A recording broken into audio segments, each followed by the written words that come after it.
नमस्कार दोस्तों, स्वागत है आपका हमारे यूट्यूब चैनल एग्जाम गुरु में। दोस्तों, हमारी जो बहुत ही महत्वपूर्ण सीरीज चल रही है एसएससी जीडी 2024 के लिए 1000 MCQ GK and GS and general awareness, उसके अंतर्गत मैं आज आपके लिए 12वें नंबर का वीडियो लेकर आया हूँ। इसके पहले मैंने 11 वीडियो कंप्लीट कर लिए हैं। अगर आपने नहीं देखे हैं तो आप देख लीजिएगा, बहुत ही महत्वपूर्ण है।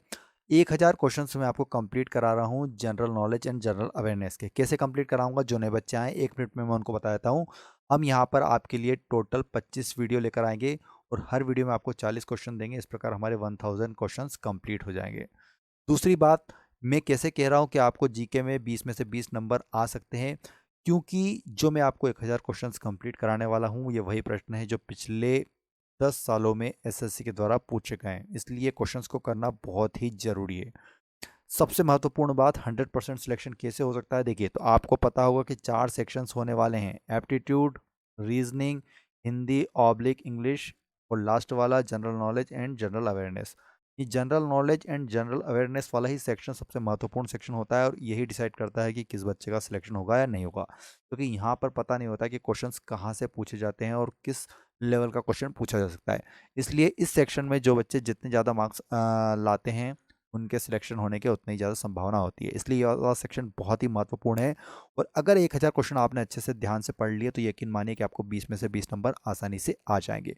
रूल्स आप सब बच्चों को पता है कि 10 सेकंड हर क्वेश्चन के लिए दूंगा। आप कमेंट बॉक्स में 10 सेकंड के अंतर्गत आंसर दीजिए। अगर आपको समय कम लग रहा है तो आप वीडियो पॉज करके आंसर दीजिए।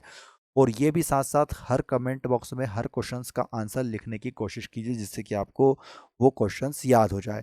और वीडियो के आखिरी में जरूर बताइए कि आपको 40 में से कितने मार्क्स आए हैं। और आप देखेंगे कि डेली आपके मार्क्स ये बढ़ते जाएंगे, क्योंकि मैं हर वीडियो के अंतर्गत कुछ क्वेश्चंस पुराने डालता हूँ जिससे कि आपका रिवीजन हो जाए। तो चलिए, आज का हमारा 12वें नंबर का वीडियो बिना टाइम वेस्ट के शुरू करते हैं। निम्नलिखित में से भारत का राष्ट्रपति किसकी नियुक्ति नहीं करता है? तो किसकी नियुक्ति नहीं करता है इनमें से भारत का राष्ट्रपति, बतलाएंगे कमेंट बॉक्स में। इसका सही उत्तर हो जाएगा दोस्तों, option number is right answer. उपराष्ट्रपति की नियुक्ति नहीं करता, जबकि प्रधानमंत्री, राज्यपाल और मुख्य निर्वाचन आयुक्त की नियुक्ति करता है। फल एवं सब्जियों के निर्यात हेतु उनकी खेती होती है।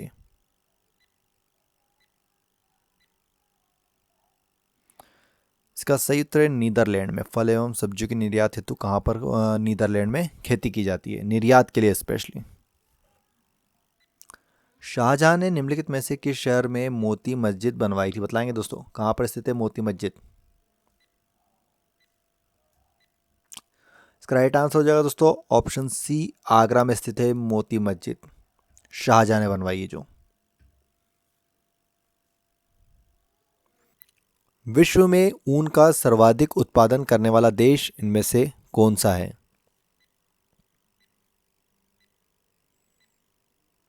इसका सही उत्तर है option number B right answer, Australia, जो कि विश्व में ऊन का सबसे ज्यादा उत्पादन करता है। जीवाणुओं को पौधे माना गया है क्योंकि, क्यों माना गया है जीवाणुओं को पौधे? बतलाएंगे क्या होगा इसका आंसर। इसका राइट आंसर दोस्तों ऑप्शन बी, इनमें कठोर कोशिका भित्ति होती है, इसलिए इनको माना गया है कठोर कोशिका भित्ति।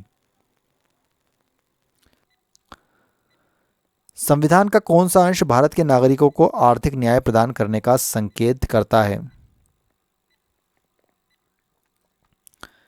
इसका सही उत्तर होगा दोस्तों ऑप्शन ए, राज्य के नीति निर्देशक तत्व। क्या? राज्य के नीति निर्देशक तत्व। महाद्वीपों के सामान्यतः किस भाग में मरुस्थलों की उपस्थिति पाई जाती है? तो किस भाग में पाई जाती है मरुस्थलों की उपस्थिति? इसका राइट आंसर होगा दोस्तों ऑप्शन डी, पश्चिमी क्षेत्रों में। महाद्वीपों के पश्चिमी क्षेत्रों में पाई जाती है मरुस्थलों की उपस्थिति। 1995 में पारित अस्पृश्यता अपराध अधिनियम को वर्तमान में किस नाम से जाना जाता है? तो किस नाम से जाना जाता है इसे? इसका सही उत्तर है option number D right answer, civil अधिकार संरक्षण अधिनियम। सिविल अधिकार संरक्षण अधिनियम। निम्नलिखित में से किस महाद्वीप को महाद्वीपों का महाद्वीप भी कहा जाता है? तो किसको कहा जाता है दोस्तों महाद्वीपों का महाद्वीप? इसका सही उत्तर होगा ऑप्शन ए, एशिया। एशिया महाद्वीप को महाद्वीपों का महाद्वीप भी कहा जाता है।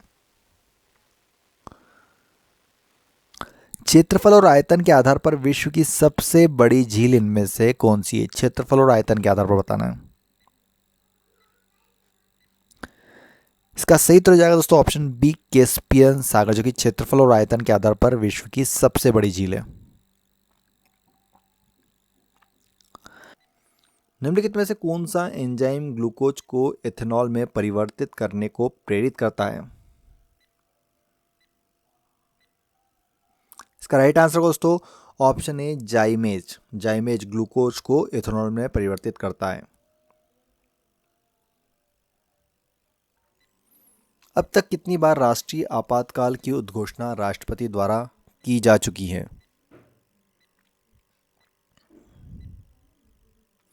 इसका सही उत्तर है option number B, right answer. 3 बार अभी तक राष्ट्रपति के द्वारा राष्ट्रीय आपातकाल लगाया जा चुका है। स्टेनलेस स्टील में कौन से तत्व शामिल होते हैं? बताएंगे दोस्तों, स्टेनलेस स्टील में कौन से तत्व शामिल होते हैं? इसका सही उत्तर हो दोस्तों ऑप्शन डी, लोहा, क्रोमियम और कार्बन। कौन से? लोहा, क्रोमियम और कार्बन। न्यूक्लियस के बाहर डीएनए कहाँ मिलता है? न्यूक्लियस के बाहर डीएनए कहाँ मिलता है?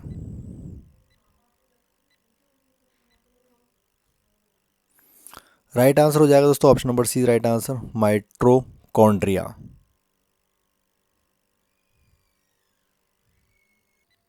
किस बंदरगाह पर कोयले के लदान हेतु यंत्रीकृत सुविधाएं उपलब्ध कराई जा रही हैं? बतलाएंगे दोस्तों किस बंदरगाह पे?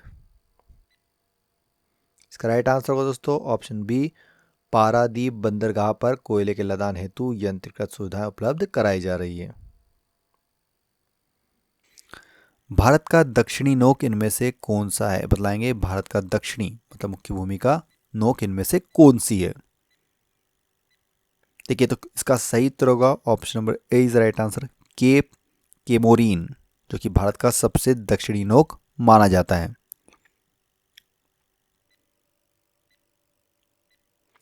निम्नलिखित में से कौन सी फसल जायद में मुख्यतः सिंचित क्षेत्रों में उगाई जाती है? इसका सही उत्तर है दोस्तों मूंग एवं उड़द की फसल उगाई जाती है। कौन सी फसल उगाई जाती है? मूंग एवं उड़द की फसल। नाभि रज्जु है, लाएंगे दोस्तों, नाभि रज्जु है किस प्रकार का उत्तक है? इसका सही उत्तर होगा दोस्तों ऑप्शन सी, प्रौढ़ संयोजी उत्तक। नाभि रज्जु क्या है? प्रौढ़ संयोजी उत्तक है। संविधान के किस भाग में अस्थायी, संक्रमणकालीन और विशेष उपबंधों के प्रावधान हैं? किस भाग में प्रावधान है? इसका राइट आंसर होगा दोस्तों option number C, right answer, भाग 21 के अंतर्गत अस्थायी, संक्रमणकालीन और विशेष उपबंधों के प्रावधान है। निम्नलिखित में सदिश राशि है, बताएंगे दोस्तों इनमें से सदिश राशि कौन सी है? इसका सही उत्तर होगा दोस्तों ऑप्शन ए, वेग। वेग एक सदिश राशि है।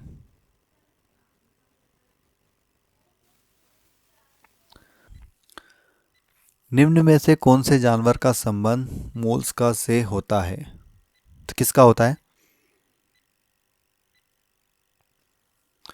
Haliotis. Option number B right answer हो जाएगा इसका, हेलियोटिस।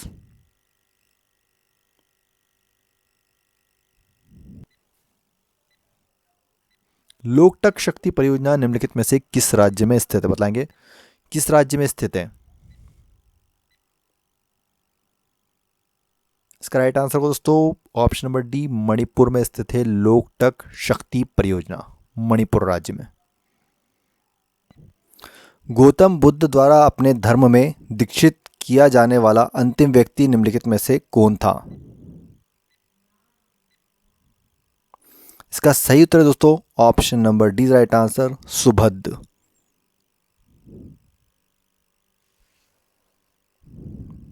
भारत में प्रथम आम चुनाव किस वर्ष किए गए थे? तो कब हुए थे भारत में प्रथम आम चुनाव? इसका राइट आंसर को दोस्तों ऑप्शन डी, 1951-52, 1951-52 में पहले आम चुनाव हुए थे।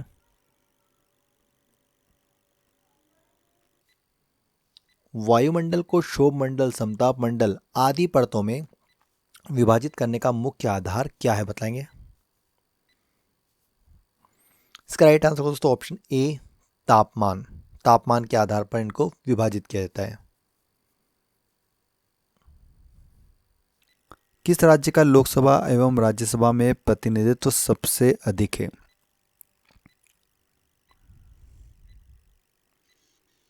इसका सही उत्तर होगा दोस्तों option number A is right answer, Uttar Pradesh, जिसके लोकसभा और राज्यसभा का प्रतिनिधित्व सबसे अधिक है। जनता पार्टी के शासन के दौरान भारत के राष्ट्रपति इनमें से कौन थे? कौन थे भारत के राष्ट्रपति? इसका राइट आंसर दोस्तों जनता पार्टी के शासन के दौरान भारत के राष्ट्रपति एन संजीव रेड्डी थे। एन संजीव रेड्डी, नीलम संजीव रेड्डी।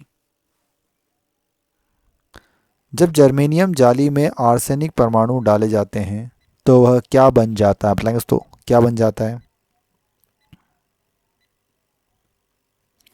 इसका सही उत्तर होगा दोस्तों ऑप्शन ए, बाह्य सेमीकंडक्टर बन जाता है। क्या बन जाता है फिर वो? बाह्य सेमीकंडक्टर। परैया का अर्थ क्या है, बताएंगे? परैया का अर्थ क्या है?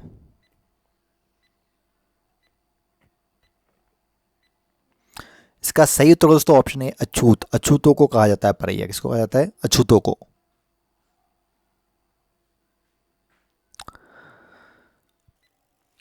भारतीय संविधान के किस अनुच्छेद में मुख्यमंत्री के कार्य को परिभाषित किया गया है? कमेंट बॉक्स में बताएं आंसर।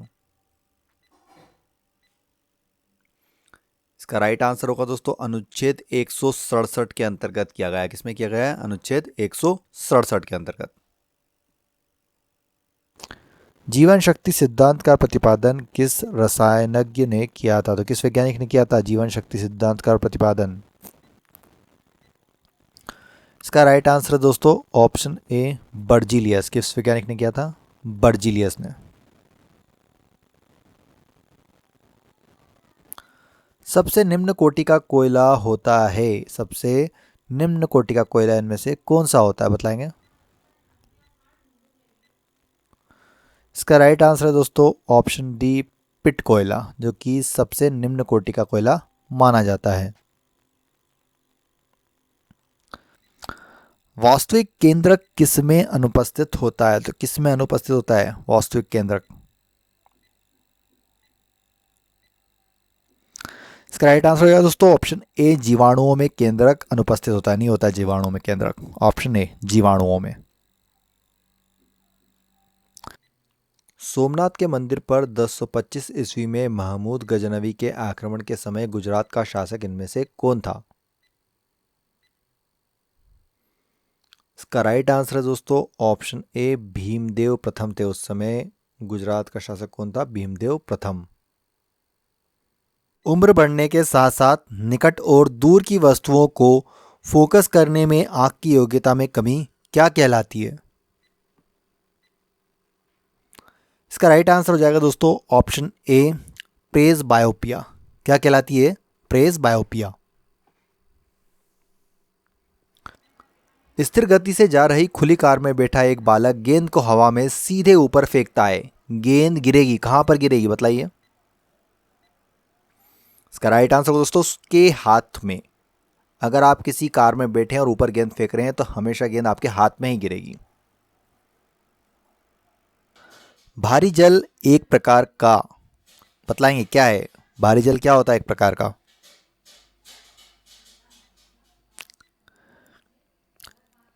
इसका राइट आंसर होगा दोस्तों ऑप्शन बी, मंदक। भारी जल एक प्रकार का क्या होता है? मंदक होता है।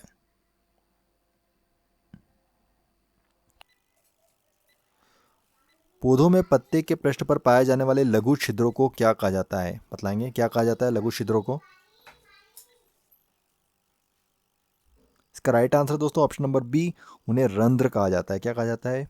पौधे के पत्तों पर जो छिद्र होते हैं उन्हें रंध्र। भारत में प्रथम कृषि विश्वविद्यालय की स्थापना हुई थी। कहां पर हुई थी प्रथम कृषि विश्वविद्यालय की स्थापना?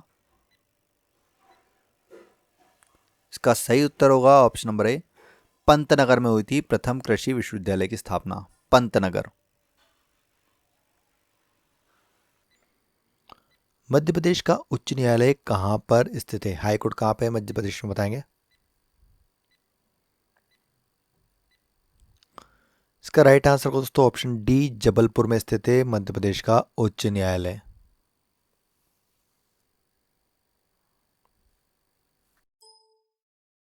तो दोस्तों आज का हमारा ये वीडियो कंप्लीट हो गया है। अब आप कमेंट बॉक्स में ये जरूर बताइए कि आप एसएससी जीडी के अंतर्गत आपका पोस्ट प्रेफरेंस क्या है। कमेंट बॉक्स में जरूर लिखिएगा अपना पोस्ट प्रेफरेंस। साथ में आप ये भी बताएं कि एसएससी जीडी के अलावा आप किन किन एग्ज़ाम्स की तैयारी कर रहे हैं, उन एग्ज़ाम्स का नाम लिखिएगा। चाहे आप पुलिस की तैयारी कर रहे हो, रेलवे की तैयारी कर रहे हो, जिसकी भी तैयारी कर रहे हो कमेंट बॉक्स में लिखिए। और अपने नंबर ज़रूर बताएं कि 40 में से आपको इस टेस्ट में कितने मार्क्स प्राप्त हुए हैं। साथ साथ इस वीडियो को अपने दोस्तों के साथ व्हाट्सएप पर, जितने भी आपके स्टडी के ग्रुप हैं उनमें शेयर ज़रूर कीजिए। वीडियो पसंद आए तो प्लीज़ वीडियो को एक लाइक ज़रूर कीजिए। वीडियो देखने के लिए बहुत बहुत धन्यवाद। जय हिंद, जय भारत, वंदे मातरम।